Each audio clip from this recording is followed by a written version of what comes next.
आखिरकार भारतीय नागरिकों को जिसकी जान बचाने का बेसब्री से इंतजार था, उसकी जान बचाई जा चुकी है। क्योंकि भारतीय नागरिकों ने बहुत ही ज़्यादा दुआ की थी कि केरला की रहने वाली निमिषा प्रिया की जान बच जाए और उसकी फांसी टाल दी जाए। तो उन सब की दुआएं उनको लग गई है और निमिषा प्रिया की फांसी को एक बार टाल दिया गया है। लेकिन इसमें भारतीय सरकार का बहुत ही ज़्यादा महत्वपूर्ण हिस्सा रहा है, क्योंकि भारतीय सरकार ने ही सबसे ज़्यादा अपनी कोशिश की थी, जिसके चलते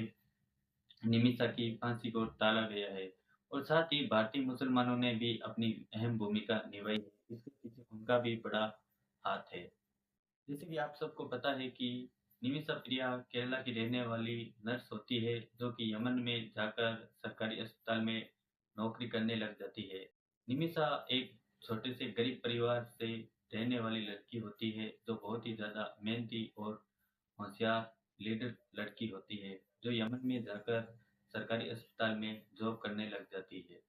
लेकिन धीरे-धीरे होता कुछ ऐसा है कि वे सोचती है कि मैं जॉब तो कर रही हूँ और जॉब के साथ-साथ ही मैं खुद का क्लिनिक खोल लूँ। लेकिन वहाँ की सरकार का कुछ नियम था कि जब तक यमन के यानी यहाँ के लोकल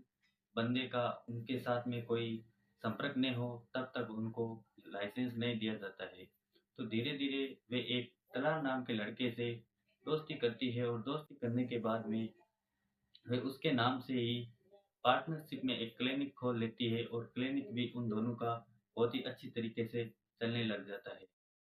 निमिषा जो होती है वो 2012 में यमन में सरकारी अस्पताल में जॉब करने लगी थी और 2014 में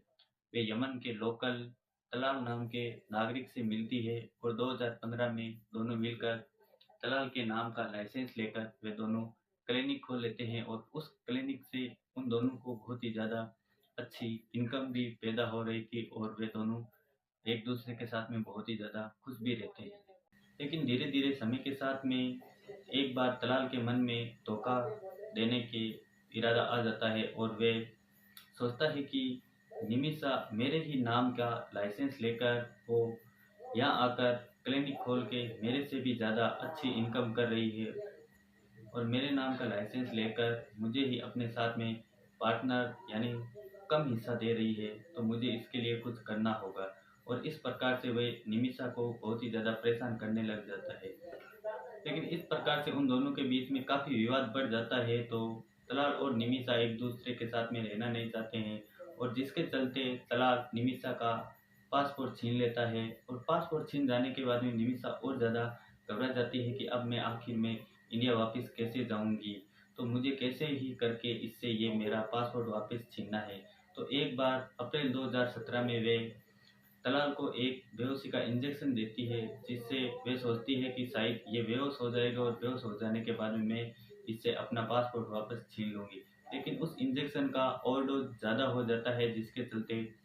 तलाल की मौत हो जाती है। जब उसकी मौत हो जाती है तो वे अपना पासपोर्ट लेकर वहाँ से भागने लगती है, लेकिन वे पकड़ी जाती है और पकड़े जाने के बाद में वहाँ की सरकार उसे जेल के अंदर बंद कर देती है। काफ़ी साल तक जेल में रहने के बाद में